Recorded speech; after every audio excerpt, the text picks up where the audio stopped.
you very much indeed. It's a real pleasure to be here. So, as you've heard, my job is to advise the government on all aspects of science, engineering, technology, and social science with respect to all aspects of government policy. So it's a sort of narrow job. Now, what is it that governments care about? They care about our health, our well-being, our resilience, and our security, and they care about the economy. And in democracies, they care about being re-elected as well, but that's another matter. So the health, the well-being, the resilience, the security, the economy, they drive how I think about my job and the job for Government Office for Science. And if you think about that, what is it that underpins so much human life on the planet? It is actually our infrastructure. It's the infrastructure that we take for granted until it goes wrong. So there's the human-built and engineered infrastructure, our technological infrastructure, so that's buildings, it's transport, it's energy. And it's difficult to have a hierarchy of them, but we know that if our energy, if our lights go off, an advanced city like Bristol, an advanced society, grinds to a halt extremely rapidly. And the other aspect of our infrastructure that sadly we also sometimes take for granted is our natural infrastructure. And so that's our relationship to other species, so plant health, animals, biodiversity in general, and of course our weather and our climate. And so a concern with climate and with energy, because the two topics, as you will see, are completely interrelated, is obviously important if you're advising any government on science. And I'm really going to talk about three different challenges related to climate change, which are set out on this slide. Firstly, there is the scientific challenge of understanding the extraordinarily chaotic and complicated system that is our weather on the Earth and our climate. And I'll say more about those in just a moment. There's then what is a large part of my job, which is actually communicating that science to government and to audiences such as this. And the graph there is an example of how you don't do communication, showing incredibly complicated graphs like that, which even for a scientific audience don't work terribly well. And then really, in many ways, the hardest challenge is the policy challenge. And let's be clear, my job is to advise government on science. It is actually government, it is the politicians we elect that take the policy decisions. And so it's important, and this is where we all have an equal voice at the end of the day.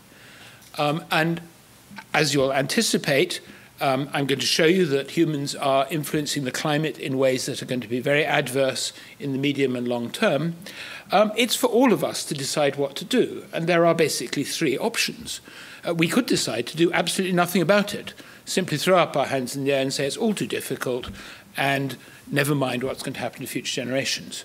It's a legitimate policy choice. It's not one I happen to agree with, but that's one choice. At the other end, we could say we're going to do absolutely everything we possibly can, no matter what the costs, and then there's something in between the two.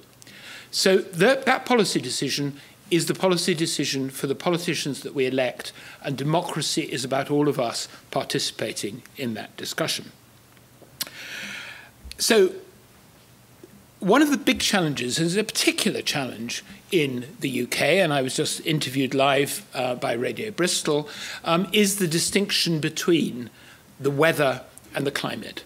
And of course, the UK has particularly exciting, interesting, variable and chaotic weather. And we've just seen the rainiest December and January for at least 100 years, with all of the consequential flooding. And so the inevitable question comes, is that caused by climate change? And I'll return to it. But this is my attempt to illustrate the difference between weather and climate. And climate is essentially our weather averaged over a very long period. And there's no fixed figure that anyone says, but you could imagine it's our weather averaged over, let's say, a 30-year period. Our day-to-day weather, as we know, varies extraordinarily, and it varies according to cycles some of which, of course, we're absolutely familiar with. So we're all familiar with the fact that the weather changes according to a seasonal cycle and is very different in winter from summer and from spring and from autumn. So we're all used to the fact that our weather has a seasonal cycle. But there are further cycles that affect both the climate and the weather on the planet. And those are, in some cases, multi-annual cycles, so currents such as El Nino and La Nina, and they occur every few years. We've then got cycles which happen over a period of decades. And there's something called the Pacific Decadal Oscillation. And again, these are changes in the ocean currents that affect our weather and our climate, and they oscillate every 20 or 30 years. And there are multi-century cycles, and I mean also solar cycles, which range from the 11-year cycle from sunspot minima to maxima to what are called Milankovitch cycles, which are over a range of about 100,000 years, which correspond to changes in the planet's orbit. So there are all of these cycles. Now, turning to human influences on climate, the greenhouse effect is very important in all of this. And this is, and thank you to the Met Office for this, a rather simplified illustration of the greenhouse effect, where you can see on the left solar radiation coming in at short wavelengths, absorbed, some of it reflected in the atmosphere, absorbed on the surface, and some of it radiated back. And then on the right panel, you see the Earth radiating its heat through infrared radiation from the surface into the atmosphere. And you can see that much of it escapes, but some of it is retained, and that is the greenhouse gas effect. And without the greenhouse gas effect, the Earth would be about 30 degrees centigrade cooler. So we actually depend on the greenhouse effect for life as it has evolved on the planet. But of course, what is happening is that emissions, human-made emissions of carbon dioxide and other greenhouse gases are conspiring to increase the amount of infrared radiation that is reflected back from the atmosphere onto the surface, and that's associated with global warming. Now, that's a very simplified diagram, and this slide, which I apologize, it will be quite difficult to see from the back, but I'm not going to go through it in detail, shows that it's all very much more complicated. And so this has the fluctuations in solar output. It has the effects of aerosols on the greenhouse effect, the effect of ozone damaging the ozone layer, or damage to the ozone layer. We have greenhouse gases. There's evaporation of water, the water cycle. So this is a very complicated system indeed.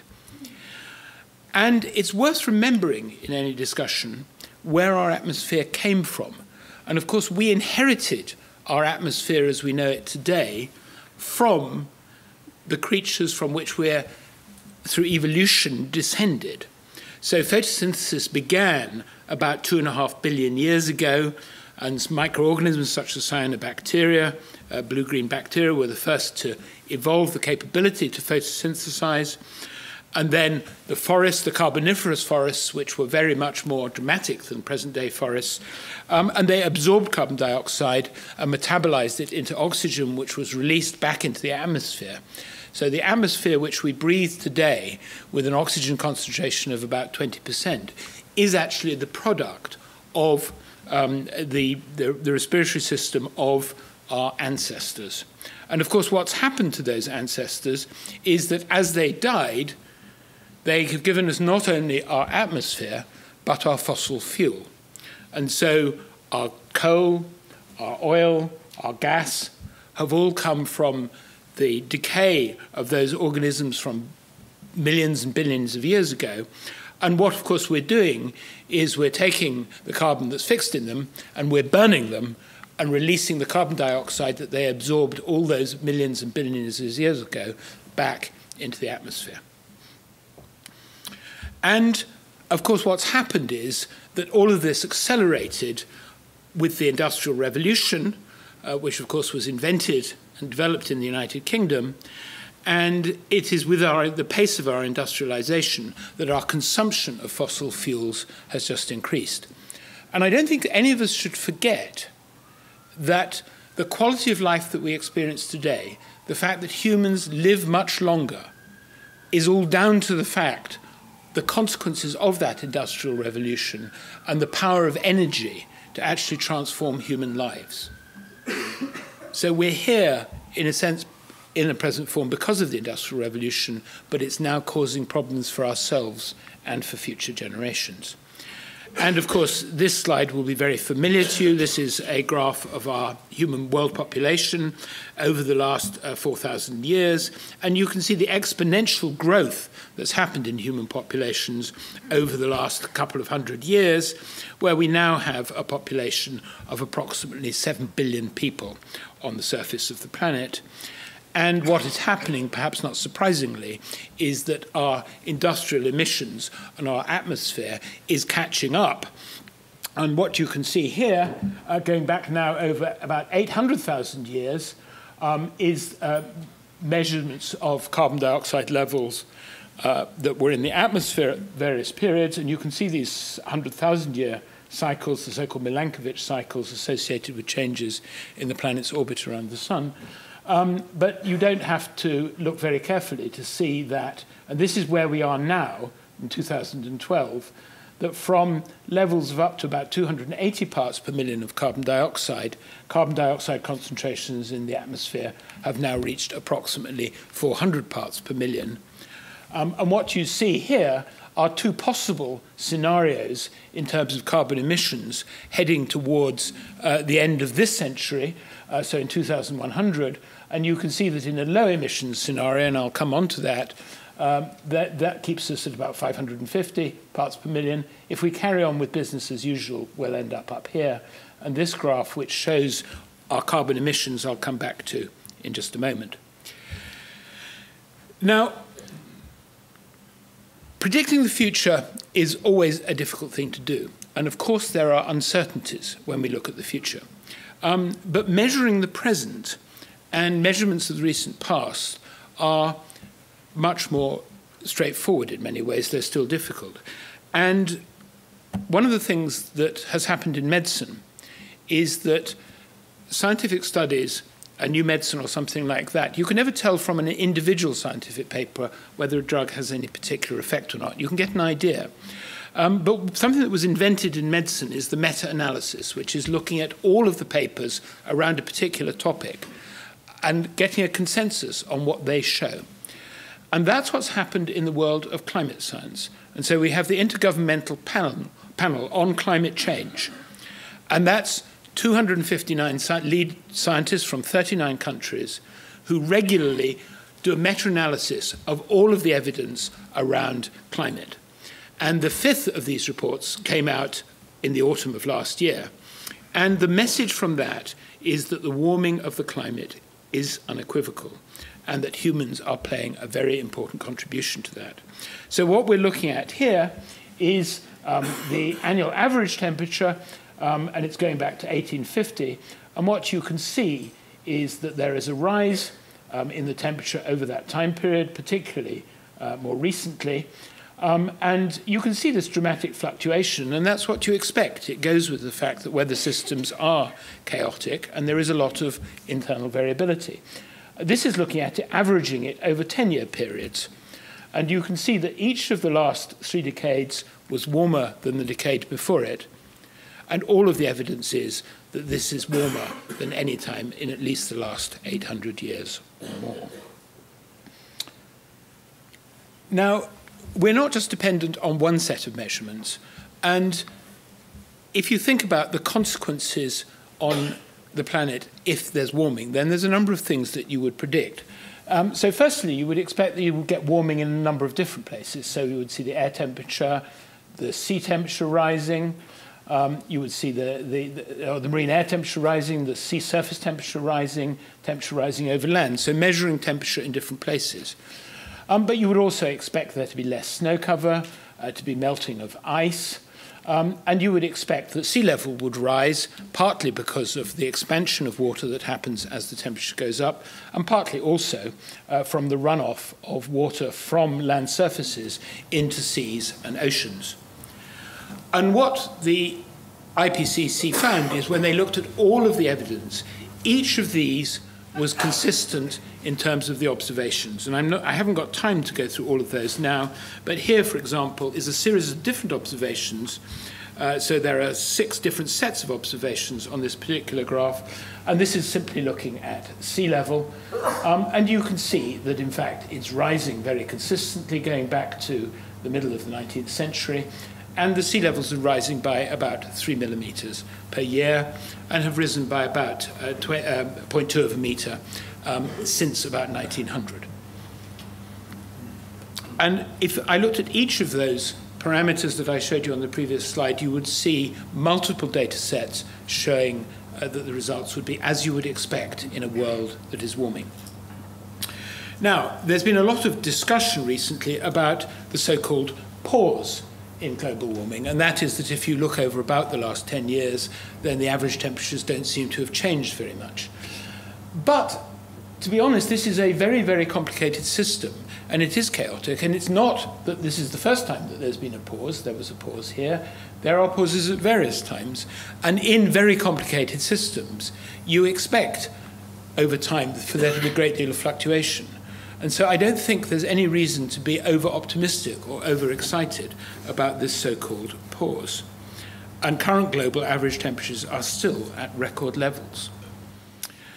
Now, this is a very recent graph, and it came out from the Met Office just in the last week or so. And this is now trying to look into the future over the next 5 years. And so what you see here is the temperature record until now.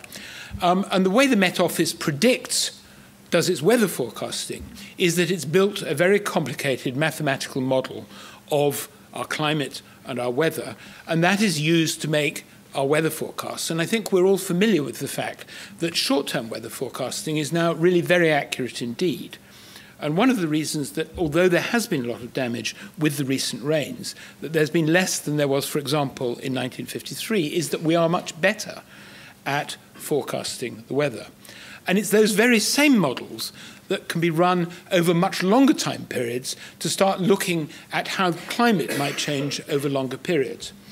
And this illustrates running the models over the next 5 years. And you can just about see there's a whole string of different curves here. And some of them are at the high end, and this is looking at temperature, and this is looking over a 5-year period, and some of them are low. And what it basically shows is that when you run the same model again and again and again, then you will see variability. But if you look at the variability, it may be the average of these, as it were, suggests that the temperature will rise over the next 5 years. But sometimes the models run, there's very little change, and sometimes there's rather a lot. And it just illustrates that in very complicated systems, you can't predict the future with very precise accuracy. Global warming in itself is a bit of a misnomer. What we're actually seeing is climate disruption. And so this is a map of the globe, and basically the darker the color, the greater the change in temperature. And you can see that there are some parts of the globe that have warmed but from 1901 to last year, or the year before last rather, by as much as 2.5 degrees. There is one small area in the North Atlantic which has actually cooled a little bit. But what you can see is that simply to look at this as it's a 0.9 degree warming over the whole of the planet isn't accurate. We're seeing climate disruption with a great deal of variability. And in fact, again, what we would expect is that those areas that are warm will, on the whole, get warmer. So we're seeing, and those areas that are drier will tend to be drier. Those parts of the world which are wetter will tend to get even wetter, and the drier parts will stay drier. So we're seeing, and this is the trend we're expecting to see more heavy rainfall. We're expecting to see more droughts in the Mediterranean and West Africa, but less in the way of droughts in North America and Northwest Australia. Sorry, we're expecting to see droughts in Central North America, Northwest Australia, more hot days in hot parts of the world, fewer cold days, of course, and on the whole, the expectation is that tropical cyclones will get stronger. And in spite of almost anything we do, sea levels will continue to rise. And one of the challenges is what do we do? And these are predictions of what might happen in terms of sea levels depending on different scenarios. And this one is essentially a business as usual scenario where we continue emitting carbon at the same rate or even increasing. And you can see that by the end of the century, sea levels might rise by as much as 0.8 of a metre approximately. But you can see that we are uncertain, and there's quite a wide variation in that. And you can see that if we work very hard to mitigate and reduce our carbon emissions, then the amount of sea level rise may be limited to perhaps another 0.3 of a metre. But we're heading for higher sea levels. And of course, the other thing that happens is as carbon dioxide levels rise in the atmosphere, so they will get taken up by the seas and the oceans, and we're already seeing that happening. And this is a graph of the change in the pH, the acidity essentially, of seawater over a period from 1985 to 2010. And you can see that as carbon dioxide is taken up, the sea gradually becomes more acid. And ultimately, that's going to start affecting the ability of marine organisms to fall their calcium shells, for example. So the science is very clear. And I think one of the challenges is that some people who don't want to have the policy debate think the best way to avoid having it is to deny the science. And I would just submit to you that actually we have to take the science very seriously and then have the policy debate, recognizing that there are that series of options that I set out at the beginning, varying from do nothing to do everything. But it doesn't make sense to actually say, well, let's just pretend the science is all wrong. And so these are the three policy responses. We can reduce our carbon emissions, we can adapt, and the Thames flood barrier is an example of an adaptation, or, as some of us are having to do at the moment, we can suffer. And this is the graph that I showed you as a little inset before, which is looking at carbon dioxide emissions from human activities. And you can see that on a planetary scale, they continue to rise. And one of the problems and the difficulties, I think, with communicating climate change is what I've described as the small number problem and the big number problem. The small number problem is that 0.9 degrees centigrade of warming since 1900 doesn't really feel like very much. But as I hope I've illustrated to you, it's associated with a great deal of disruption. And the other problem is it's quite difficult to get our heads around the very large number of what 10 gigatons of carbon emissions means. So does anyone really have an idea of what 10 gigatons looks like? Well, 10 gigatons is 10 billion tons, and that's 10,000 million tons. And I think we can get the idea that is a very large number. But I think one of the challenges is to actually get our head around this gigantic amount. And this is an attempt to visualize carbon emissions. And so a metric ton of carbon dioxide is one of those spheres here shown in a virtual New York landscape.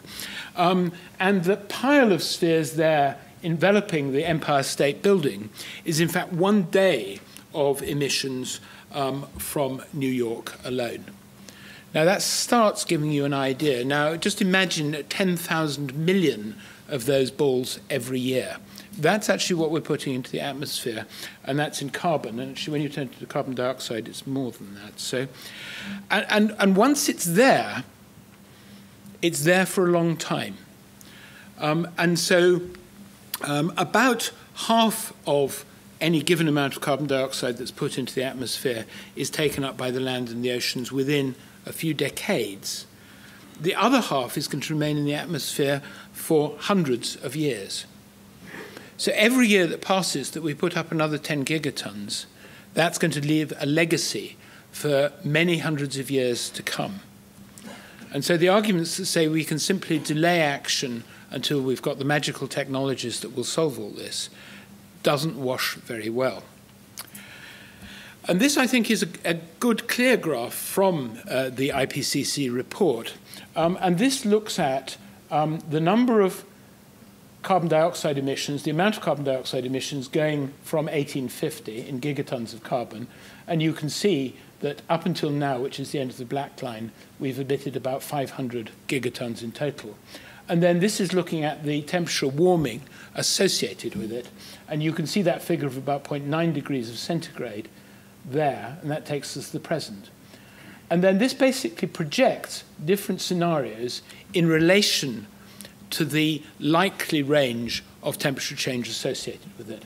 So if we carry on simply business as usual, in other words, we carry on emitting carbon dioxide at the same rate, then the prediction will be that we might have a temperature change on the planet of almost as much as 5 degrees centigrade, which would change our planet very dramatically indeed. And at the other end, if we manage to keep our emissions down to less than the magical trillion tons, so that's another 500 gigatons, then we might be able to keep the temperature change within 2 degrees centigrade, and that would probably be tolerable. Now, one's got to be careful about spurious precision in all of this. And the first thing to say is that there are quite wide error bars on this. So the pink area around the line indicates the sort of range of possibilities. And so you can see, for example, at this point, which is a sort of medium scenario, the variation is actually, there's about 2 or 3 degrees. So there is a lot of variation, and predicting the future is much harder than predicting the past. But the other thing to say is that the direction of travel, the physics of the greenhouse effect, are all very clear indeed. And the issue for us is not so much will the Earth become very difficult for human populations and indeed other species in 50 years, 75 years, 100 or 150 years, because we don't know the answer precisely to that. But we do know about the direction of travel, and it raises the question about what we think about future generations of humans and indeed of other species. And so I don't think we should get too hung up about the magical date of 2100, or the magical figure of 4.5 degrees. It's the direction of travel and the consequences that will follow. And just to put all of this in context, this is the UK's sources of energy for electricity generation, and this is yesterday. So the total output for the last 24 hours, this is the 4th of February, was 45 gigawatts of electricity. And for every kilowatt hour, we emitted from the UK 0.5 kilogram of carbon dioxide. And if you want to know about our fuel mix, well, 36% came from coal, 16.4% from nuclear, 28% from gas, about 8% from wind, and some from other sources, a small amount from hydroelectric power, 1.9%. And we got some from France and some from Holland as well. And that's, you can get that from an app. And that tells you what we're actually doing. And how do we use all of this energy? And we use it, just under 40% of it, for our transport. And this is now all fossil fuels. It's not just electricity. So it's transport, it's petrol, etc. Our domestic use is just under 1/3. Our industrial use, just under 20%. And then the remainder, services, agriculture, is about 18.5%. And of course, our challenge not only is to not only decarbonize our sources of energy, but also to change and reduce our consumption. And we're going to have to do it in each of these domains to have an impact. And the UK government has actually legislated very strongly. If you ask what has the UK done in all of this, we have one of the strongest legislative frameworks in the world. And so the Climate Change Act from 2008 requires that our emissions are cut by at least 80% by 2050 relative to 1990 levels. And I won't go through all of the rest of that now. So to finish now with the policy challenge.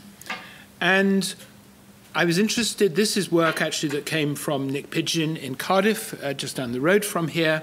And he asked people about what are the issues that affect them in respect of their energy supplies, their electricity supplies, etc. And the answers reflected the 3 lenses through which policymakers have to look at the question of energy. So if you look here, a large majority of people are concerned about climate change. And the figures for Bristol are very similar because you collect these data from Bristol as well. So about 3/4 are very or fairly concerned about climate change, and nearly 80% believe the UK should reduce its use of fossil fuels. But equally, people worry about affordability. So just over 80% of respondents in this survey were concerned that in the next 10 to 20 years, electricity and gas will become unaffordable. And then thirdly, A similar percentage are concerned about us becoming dependent on energy from other countries, on having no alternatives when fossil fuels run out, or the possibility of a petrol shortage or power cuts. And this survey illustrates the three lenses through which policymakers need to look at energy. Their security of supply, because we can't, as I said right at the beginning, afford to have the lights go out. They're about affordability, and they're about sustainability. And it's the balance between those that policymakers have to worry about, and that's why the policy discussion is such a very difficult one. Now, finishing on the solutions, there are very important things that we can all do, and it comes back to the fact that Bristol has the lowest carbon emissions per head of any city in the UK. So there is a lot we can do. It's about getting around in different ways. It's about using our electricity and other energy in smarter ways. That's a smart meter. It's about decarbonising, so electric cars. It's about turning the temperature down. So there's a lot we can do.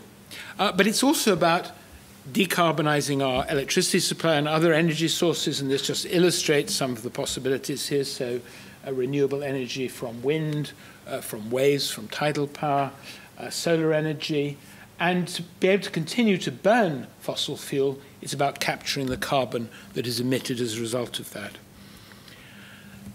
And if you want to explore some of the ways in which the UK might be able to get to those 2050 targets, then the Department of Energy and Climate Change, whose Chief Scientist David Mackay developed this tool. There's something called the 2050 calculator, and you can go to the DEC website and you can actually play with the different parameters to see how we might get to a solution that reduces our carbon emissions by 80% compared to 1990. But I would argue that we need also to invest an enormous amount in technology.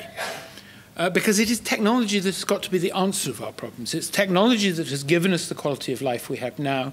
We have to use all the technological means at our disposal in order to deal with the future challenges. And these are two projects, one of which I must say I like better than the other one. So there's the Manhattan Project on the top left and the Apollo Project in the middle.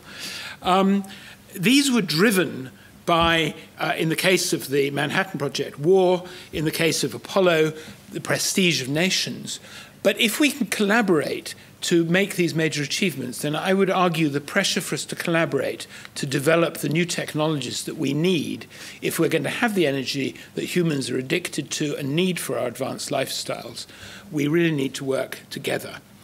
And this gives tremendous opportunities, and the UK is very good at this stuff. So these are just examples of wind power, of carbon capture and storage, and of nuclear. And these are all part of the mix. And there is no single energy solution that's going to be fit for purpose of the future. We need diversity of supply sources.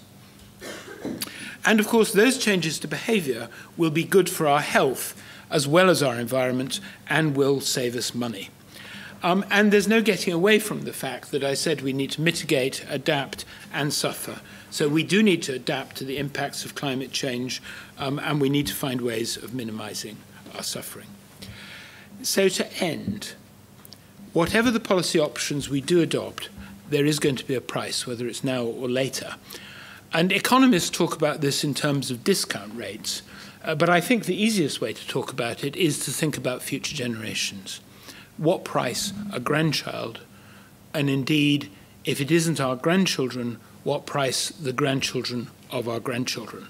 That is what I think we need to think about if we're going to have the most effective policy debate. Thank you for your attention.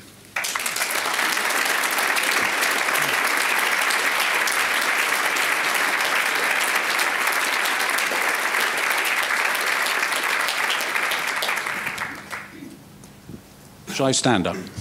Yeah. No, I can be pelted. I feel rather like a lion in a den of Daniels here. I am what His Royal Highness chose to call a headless chicken. Now, Sir Mark, thank you very much. It was an interesting summary, and I know in any short lecture you can't give all the science. It's very, very difficult to do. I'd like to pick up on the ice core that you showed us, of the carbon dioxide trickling along. A couple of things just to say, and then obviously you respond. First of all, the ice core samples from 400,000 years or 600,000 years tell us one thing, and that is that warmth drives carbon dioxide. Carbon dioxide does not drive warmth. That's a fact. And that was actually explained by James Hansen, who I think most of you know, who actually said so to a journalist in 1989. So that's my first point. The second point is that the level of CO2 in the ice cores is not an absolute measurement of CO2, because the deeper the ice core, the more pressure it is under. And when they remove an ice core from the deep, most of the CO2 gas is out. You can actually hear it. It's like pulling out a champagne cork. So the further back you go in time, the higher the actual level of CO2 is compared to what appears on the graph by some amount. So what I would say is that current levels of CO2 are not particularly alarming. In fact, I think they're dangerously low. I would like to see more, not less. Right, Thank you very much. That's me sort of point, and obviously he'll be able to respond. Thank you. Sir Okay, Mark. well, I mean, the first thing to say is that you are absolutely correct that there is a link between temperature and carbon dioxide. So as the temperature goes up, there are huge carbon dioxide stores in oceans, and it does go up. So the answer is it is a linked affair, and that's one of the things that actually makes it so dangerous, because actually as we do warm, then we will warm the seas, and there will be carbon dioxide release, and you have the danger of a positive feedback loop. It doesn't happen in the ice core, though. Well, Sorry, but it doesn't. As I said, I've given you my answer, and we need to let other people come in. Yeah, I think we should move on. And this isn't simply the only measure of what's going on. Okay, thank you. Thank you, Jonathan Eakin. That was great. I'm very impressed by the last gentleman standing up and actually talking about that. Definitely in the lion's den. It's all about risk, and what we're talking about is what is the risk of climate change going to 4 degrees, and what is the government going to do about it? And back to Prince Charles, who got ridiculed, 259 scientists are saying we have a problem and we need to do X, Y, and Z, and I don't believe the government are listening to you. What is your say on that? Well, I mean, the short answer is the government are certainly listening to me, and I had the opportunity to present the IPCC report to the whole cabinet. The government are listening to it, but of course the challenge is it's not just for government to listen to it, it's for us collectively. Our voices as individual citizens are important, and of course it's for governments around the world. So this is very challenging stuff, and it does come back to the 3 lenses that any government has got to look through when they're looking at the energy side of the equation, which is that balance between security of supply, affordability, and sustainability. But look at the legislation. We have the strongest legislation in the world. Government is listening, but we all need to act, and that's the power of democracy. Thank you very much. Now, I know there are some schools groups on the flanks of the audience here, so have we got any questions there? So there's a young man over this side. If you just wait for the microphone to arrive with you. Sorry, ask your question. I want to say something else on the 259 scientists. We debate rightly the building of an additional terminal at Heathrow on environmental grounds, but within 10 or 20 years, China will build hundreds like it. How do we influence other countries on their policies? Thank you, Sir Mark. Well, I think it has got to be the scientific, and I think one needs to understand the limits of what scientists can do. The scientists, as it were, can do the analysis, they can reduce the uncertainties by experiment and observation, that's what science does, and we have to collectively communicate to governments. Governments around the world are taking this seriously because some of them are starting to see the impacts directly. They're starting to see the impacts both directly from carbon emissions, but also from some of the pollution that's associated with it. So China, for example, does take climate very seriously indeed. It's investing enormous amounts in R&D around low-carbon energy. Other countries are taking it quite seriously, but it is a very, very tough policy question for the world as a whole. And I think, as I say, one of the reasons for having this series of talks is to get out the idea that it's something that we must all engage with. But I just want to say something about those 259 scientists, because the 259 scientists were analysing thousands of papers. The number of scientists behind all of this science is a lot more than 259. It's many thousands. So this is a consensus built on an awful lot of evidence. It's not, as it were, there are just 259 scientists that think this. They're actually doing the meta-analysis of a vast body of scientific research. There's a body of science which is saying that actually to stop runaway climate change, we need to keep 80% of the present carbon resources in the ground, not brought up. And I wondered whether what you thought about that. I also wondered whether, if it was something you agree with, whether it's ever been raised in government circles, and what the possibility is, and what alternative there might be, because it feels a very strong argument. But I'm also aware that economically it would be a real no-no in terms of our present economic system. I mean, the answer is that all of this is thought about a great deal, and actually there are an awful lot of scientists and engineers in the Department of Energy and Climate Change who work on these issues all the time. There is a chief scientist who is focused specifically on the Department of Energy and Climate Change, David Mackay. So this is thought about a great deal. I mean, you're right, ideally we wouldn't bring it up, but on the other hand, if you capture the carbon from burning fossil fuels, that is also ineffective. So there are technologies that would allow us to continue to burn fossil fuels, and if we could capture the carbon dioxide that's emitted as a result of burning them and bury that away, then that would be a solution that would allow us to carry on using fossil fuel. And the UK is good scientifically at that, and there is a big demonstrator, or two, in fact, big demonstrator projects planned. Thank you. You've talked about national legislation, and I would like to say we mustn't lose sight of the fact that that legislation came about as a result of Friends of the Earth actually drafting the climate change bill, not government. It was the NGOs that pushed very hard and members of the public. We have a climate change denier as Secretary of State for the Environment on that cabinet you've been talking about. And you've been talking about how important policy is to achieve change in the right direction, to mitigate and adapt and reduce suffering, if you like, for climate change. I personally am not aware that policies that go forward on fracking, for example, those sorts of things are actually taking us in the right direction, and I don't feel the government is even following the policies of the Climate Change Act, let alone doing anywhere near as much as it should be doing on our behalf and taking us with them. So, Mark, do you feel that they are reflecting public opinion? Well, I mean, the short answer is that I don't think it's helpful to look at individual politicians. There are, several hundred politicians in the Houses of Parliament, both chambers, and they have the range of views that people in any audience will have. I'm absolutely clear on the collective position of government. As I say, it's not my job to make the policy. My job is to advise the politicians. It's all our jobs to elect them. And that's what we have to do. And it was politicians who passed the legislation, regardless of how it was driven or how it was drafted. But it was, at the end of the day, it was our elected politicians that enacted that legislation. But as I say, I'm not the policy maker myself. I'm there to communicate, and the politicians we have are by our collective will. So, Mark, I might... And just on fracking, because I think that's bound to... Was that what you could raise? I wasn't, no. Oh, okay. But I'll answer that question, because it was... the short answer is that, of course, different fuels emit different amounts of carbon dioxide as they're burned. And methane, because of all the hydrogen in it, actually emits less carbon dioxide for a given amount of energy than coal. So although it's a fossil fuel, it is actually less harmful when it's burnt effectively than coal. Sorry, I thought it was a stronger greenhouse gas. It's a stronger greenhouse gas if it's released, but if it's burnt, then it releases. So as long as you burn it efficiently. Well, we can burn it efficiently. There's always questions about methane.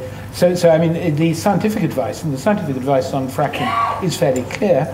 And the Royal Academy of Engineers, who is an independent organisation, did a report for government through the Government Office for Science on fracking. And there are three things that one needs to be concerned about from an engineering point of view. One of them is fugitive methane emissions, so methane that isn't burnt. The second is seismicity, will it cause earthquakes? And the third is whether you'll pollute aquifers. And actually, if done well, fracking will not cause a problem with any of those three, but it is drilling a hole into the ground like any other extractive source of energy. Is it better than coal? Yes. So Mark, I just wanted to interject with a quick question of my own, which is about the division of responsibility, I suppose. I know that you're here as the Chief Scientific Advisor to the government, and obviously we're talking about government policies going forward. But what about things that we can do as individuals, and how can the government help us to make the right decisions or better decisions about our own use of energy? Well, I mean, I suppose this is the right city to be... Sorry. This is the right city to be talking about it, isn't it? Because actually Bristol is not always central government that matters. Actually, it's local government that's important. There are an enormous amount of things that people can do in terms of reducing our energy consumption. And you have strong leadership in Bristol, and Bristol appears to be a city that's doing very well at that. Hence the award of the Green Capital of Europe for 2015. So there is an enormous amount we can do. But it's challenging for individuals as well. Behaviour change is difficult. We were talking in a little workshop before about nudge. Well, nudge takes you so far. We do need, I think, quite powerful incentives in order to change our own habits. And I know I'm a medical doctor by training, that actually just telling people to change their habits because it'll be good for their health it is quite difficult for people to achieve. Thank you. Hello. You touched very lightly on ocean acidification during your talk. Oh, I'm sorry? Ocean acidification during your talk, which is obviously a massive worry for a lot of scientists and especially conservationists like myself. Is the government... because a lot of the media that you hear with regards to climate change, it refers to global warming and it refers to the warming of the planet rather than focusing on ocean acidification, which I feel like isn't promoted enough, and most people don't know about it and they don't know how damaging it's actually going to be to our marine ecosystems. Does the government itself have any plans or ideas or anything like that to try and combat it or help out in any way? Well, it's all part of the same problem, isn't it? I mean, it is at the end of the day about reducing our carbon dioxide emissions. And I think what I tried to illustrate in the talk is that if we simply think of this as it were, branding it global warming doesn't quite capture the issue, because it is climate disruption and it is carbon dioxide taken up by the big sinks. And that's one of the challenges, and it's one of the things that causes the variability and probably the pauses, which is the sinks behaving in different ways depending on how the currents, the deep ocean currents are behaving. And you're absolutely right that the uptake of carbon dioxide by the oceans, whilst it may help mitigate the temperature changes above the oceans, is associated with increased carbon dioxide concentrations near the surface, which for all the reasons you understand very well is damaging. It's all part of the same package, and the solutions, it's the same problem that causes all these things, and in a sense it has to be the same solution, which is that we reduce our emissions. I'm Simon Roberts. I'm from a charity based in Bristol called the Centre for Sustainable Energy. We saw before Christmas an unholy frenzy of anti-scientific, unevidenced policy development in the energy sphere when the government cuts the energy-saving obligations on energy companies by about half. I wondered, as the Chief Scientific Advisor, whether you'd like to comment and should comment publicly on where you feel government policy is unscientific and where you effectively have a long-term picture which is looking good, i.e. the Climate Change Act, but short-term weather, policy weather, which is looking bad. I think... I've been long enough around Whitehall that, you know, I will be very clear. My job is to advise the government on the science. I've essentially told you how I think about the science in this talk this evening. It is, at the end of the day, for politicians to make the policies, and it is for us collectively to elect them or de-elect them. It isn't my job to go out and criticise government policy. That's not what I'm there for. I'm there to advise on the science. And to engage with the wider audience as well, which is what tonight is all about. And it's absolutely wonderful to have the government's Chief Scientific Advisor on tour, going around the country talking about this issue, which is obviously of great importance to all of us. But this brings the evening to a close. I'd like to invite Penny Fiddler back to the stage.